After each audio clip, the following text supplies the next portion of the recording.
कभी सोचा है कुछ लोगों में ऐसा क्या होता है कि उनमें एक अलग ही एक दिव्य सा एक मैग्नेटिक चार्म होता है। हम सबने इतिहास में कहानियों में ऐसे किरदारों के बारे में सुना है जिनकी मौजूदगी ही बस मन मोह लेती थी। तो आज हम इसी अंदरूनी चार्म के राज को खोलने वाले हैं, पता लगाएंगे कि आखिर ये डिवाइन मैग्नेटिक पावर आती कहाँ से है। और देखिए, आज की हमारी पूरी खोज का आधार है ये एक छोटा सा वाक्य। इसमें ना एक बहुत बड़ा दावा है कि सिर्फ 2 चीजों को याद रखने से कोई भी रमणीक बन सकता है। अब सवाल ये है कि भाई ये रमणीक होना होता क्या है और वो कौन सी 2 चीजें हैं, है ना?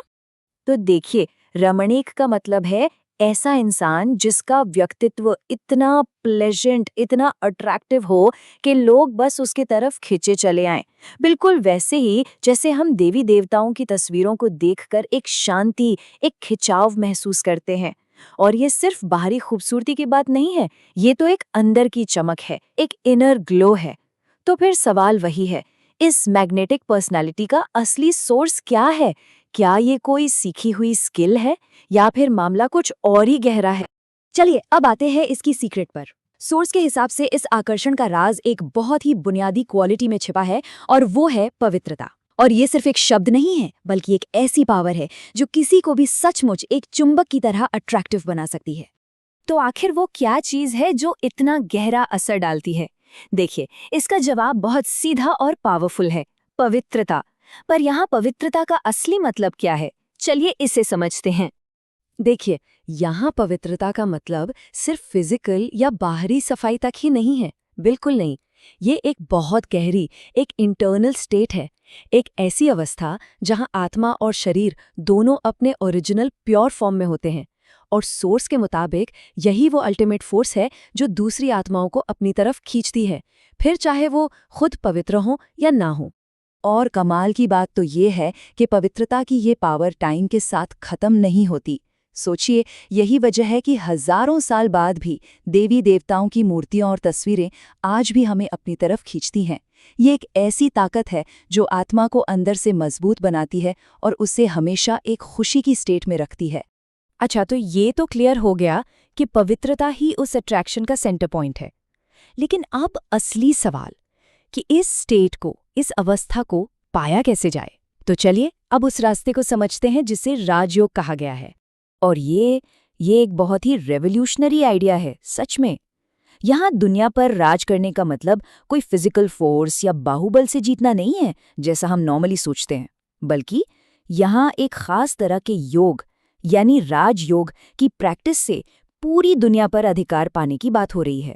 और जानते हैं, ये प्रैक्टिस सुनने में जितनी बड़ी लगती है उतनी ही सिंपल है। इसमें बस 2 बातें याद रखनी है, अल्फ और बे। यहाँ अल्फ का मतलब है वो अल्टीमेट सोर्स यानी पिता, और बे का मतलब है उस सोर्स से मिलने वाली हमारी असली विरासत, मतलब हमारे जो ओरिजिनल गुण हैं, शांति, पवित्रता, सुख। सोर्स कहता है कि बस इन 2 बातों को लगातार याद रखने से ही धीरे धीरे हमारी पर्सनालिटी वापस अपने उस अट्रैक्टिव, रमणीक रूप में आ जाती है। अब यहाँ पर ना 2 अलग-अलग रास्तों के नतीजों में जमीन आसमान का फर्क दिखाया गया है। देखिए, एक तरफ है राजयोग का ज्ञान जिसे सच्ची कमाई कहा गया है। क्यों? क्योंकि ये आत्मा के ओरिजिनल नेचर को जगाता है और इसका असर सोचिए 21 जन्मों तक रहता है। और वहीं दूसरी तरफ है भक्ति का मार्ग, जिसकी कमाई को टेम्परेरी बताया गया है, जो शायद कुछ पल का सुख तो दे दे, लेकिन वो परमानेंट वाली बात, वो संप्रभुता नहीं। तो इस रास्ते पर चलने के लिए सिर्फ प्रैक्टिस ही काफी नहीं है, इसके लिए एक खास तरह का माइंडसेट, एक मानसिकता भी चाहिए। चलिए देखते हैं कि वो क्या है। यहाँ पर वनवाह शब्द का इस्तेमाल हुआ है। इसका मतलब है एक सिंपल और हम्बल लाइफस्टाइल अपनाना। मतलब ये एक अंदर की स्टेट है जहाँ किसी की पहचान उसके कपड़ों या बाहरी तामझाम से नहीं, बल्कि उसके अंदर के गुणों से होती है। और ये लाइन यही बताती है कि सिंप्लिसिटी का ये गुण आता है उदाहरण से, एक दूसरे को देखकर। जब गाइड करने वाले ही इतने सिंपल हों, तो फॉलो करने वाले भी नेचुरली उसी सादगी को अपना लेते हैं। सारी बात बाहरी दिखावे से हटकर अंदरूनी क्वालिटीज पर फोकस करने की है। ये एक बहुत ही प्रैक्टिकल सलाह है। सोचिए, जैसे कोई बिजनेसमैन रोज रात को अपना प्रॉफिट लॉस का हिसाब करता है ना? ठीक वैसे ही इस रास्ते पर चलने वालों को भी रोज रात को अपना हिसाब किताब करने को कहा गया है। ये देखना कि आज पूरे दिन में स्पिरिचुअली क्या कमाया और क्या गंवाया। इसे पोतामेल निकालना भी कहते हैं। तो अब आते हैं इस सफर की मंजिल पर। आखिर इस रास्ते पर चलकर मिलता क्या है? इसका अल्टीमेट गोल है विश्व संप्रभु बनना। यहाँ पर फिर से दो तरह की ताकतों का जिक्र है, योग बल और बाहुबल। इनके बीच का फर्क एकदम साफ है।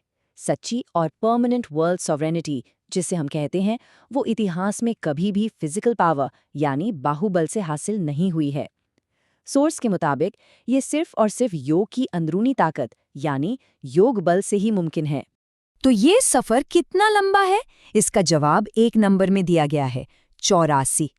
84 ये नंबर आत्मा के 84 जन्मों के पूरे साइकिल का सिंबल है, जिसमें वो अपना पार्ट प्ले करती है। यहाँ पर एक और बड़ा इंटरेस्टिंग मेटाफर है।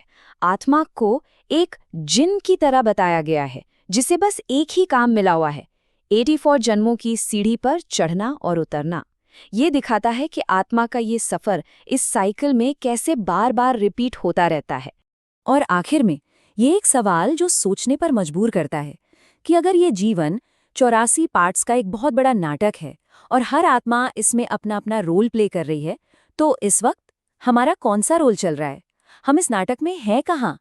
इस पर सोचना इस पूरी बात को एक बहुत ही पर्सनल एंगल देता है।